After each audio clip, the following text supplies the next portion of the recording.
Bonjour à tous, Charline Bonneau, diététicienne spécialisée en micronutrition et en aide au changement. Aujourd'hui, on se retrouve pour une vidéo autour du cholestérol, du bon et du mauvais cholestérol. Parce qu'il n'existe pas finalement de bon et de mauvais cholestérol et c'est ce que je tenais à vous expliquer dans cette vidéo. Alors, le problème, c'est que quand on part de ce principe de bon et de mauvais cholestérol, ça amène à mettre des choses en place qui vont, parce que vous allez essayer tout simplement de limiter votre mauvais cholestérol, ça va vous amener à faire des erreurs qui vont être complètement inutiles sur le plan alimentaire, sur le plan physiologique. Donc le cholestérol, ce qu'il faut comprendre, c'est que c'est une molécule qui est tout d'abord indispensable au fonctionnement de l'organisme. Elle a plusieurs utilités, votre organisme a vraiment besoin d'en avoir. Donc ça va servir à faire les hormones sexuelles, ça va servir aussi au niveau de la fluidité des membranes de vos cellules, ça sert aussi pour faire la vitamine D. Donc ça a vraiment plusieurs utilités et c'est ce qui fait que l'organisme est capable d'en créer. Et pas en une petite quantité, c'est lui qui en produit la plus grande quantité. Finalement, votre apport alimentaire, il peut vous amener que 20% de ce cholestérol total et les 80 autres pourcents vont être produits par votre organisme. Et c'est pourquoi réduire votre apport en cholestérol est tout à fait inutile finalement, puisque si vous êtes en excédent de cholestérol, c'est d'une part que vous en avez moins besoin, donc par exemple, là je parle dans un contexte avec l'âge, on a moins besoin au niveau des hormones sexuelles. Pour les femmes, par exemple, au moment de la ménopause, on a vraiment moins besoin de cholestérol à ce moment-là. C'est ce qui fait que naturellement le niveau de cholestérol va augmenter.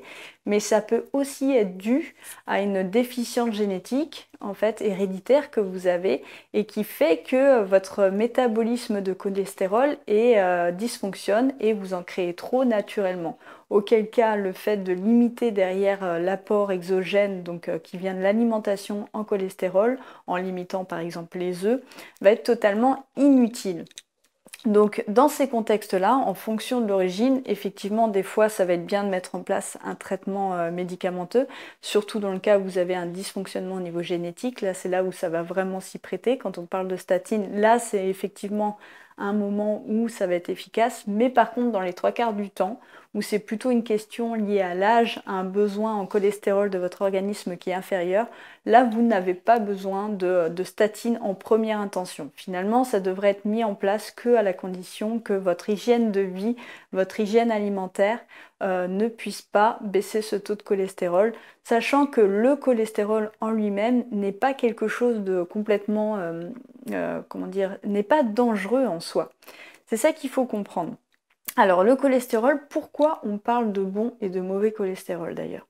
Alors en fait, il n'existe vraiment pas de bon ou de mauvais cholestérol, c'est toujours la même molécule. C'est juste que c'est une molécule qui est hydrophobe en fait, qui ne se mélange pas à l'eau, sachant que dans l'organisme, étant donné que notre organisme est composé à 60-70% d'eau, pour pouvoir circuler en fait à l'intérieur de notre organisme, il va lui falloir une molécule qui, elle, est capable de circuler dans l'eau. Donc elle va avoir besoin d'un transporteur. Et ce transporteur, suivant son sens de circulation, il va s'appeler soit le LDL, soit le HDL.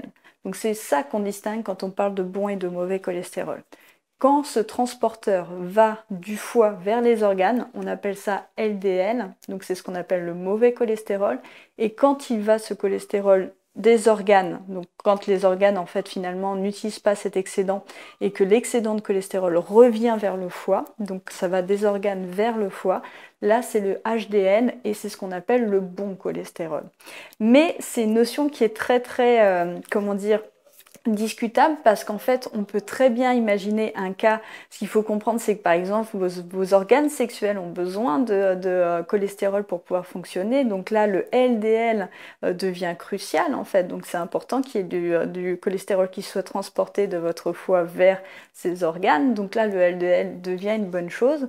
Par contre, c'est pareil, si vous rapportez énormément de cholestérol que le foie derrière n'est pas capable de stocker ou d'éliminer, vous allez donc emmagasiner ce cholestérol à l'intérieur de votre foie et là, pour le coup, le cholestérol devient délétère. Donc là, le HDL qui a ramené ce cholestérol au foie est mauvais. Donc c'est pour ça que parler de bon ou de mauvais cholestérol, ça fait pas vraiment de sens.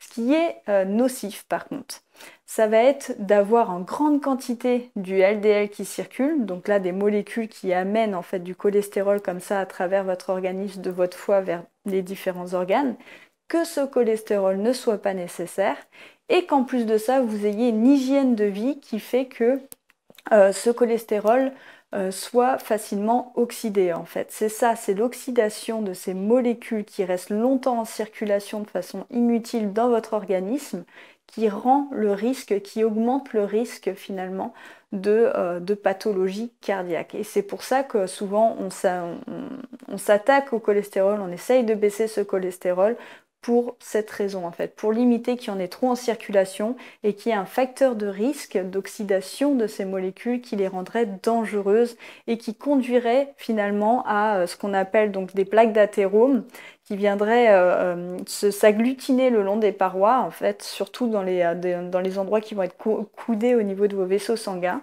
qui s'accumulent à cet endroit-là et qui, en fait, s'ils se rompent, créent des petits bouchons, des thrombus, en fait, qui vont donc soit rester ici et empêcher la circulation du sang, soit circuler. C'est là que c'est le pire parce que ça peut créer donc un embole, ça peut créer un caillou à un autre endroit, en fait, au niveau de votre organisme. C'est d'ailleurs ce qui se produit quand vous avez un AVC, en fait, au niveau du cœur.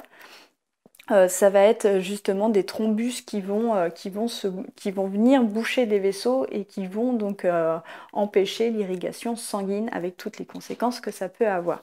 Donc qu'est-ce qu'il faut faire dans ces cas-là? Eh bien, il faut avoir une alimentation qui soit cardioprotectrice. Donc une alimentation cardioprotectrice, c'est une alimentation qui va éviter, en fait, qui va limiter le développement de petits LDL parce que dans ces molécules, dans ces transporteurs, il y a plusieurs catégories de LDL. Il y en a deux en fait. Il y en a une qui est moins risquée parce que c'est des grosses molécules. Et il y a le LDL alpha qui est plutôt une toute petite molécule qui aurait tendance en fait à s'oxyder plus vite et qui aurait tendance à s'infiltrer dès qu'il y a des brèches dans les vaisseaux sanguins. Donc l'objectif, c'est d'apporter des antioxydants juste pour pouvoir limiter cette oxydation. Et aussi limiter le développement de ces LDL, éviter qu'il y en ait un trop grand nombre.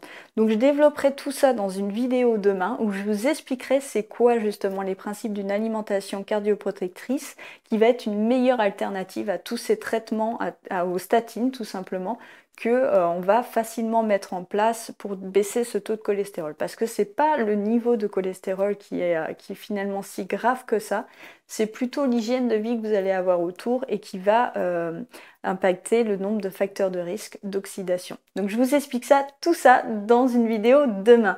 Alors si cette vidéo vous a plu, pensez à la partager à votre entourage, à la liker et à vous abonner à ma chaîne. Et en attendant la vidéo demain, n'oubliez pas qu'un changement alimentaire, ça passe par un changement global et que tout ça, ça repose sur un pourquoi fort. À demain.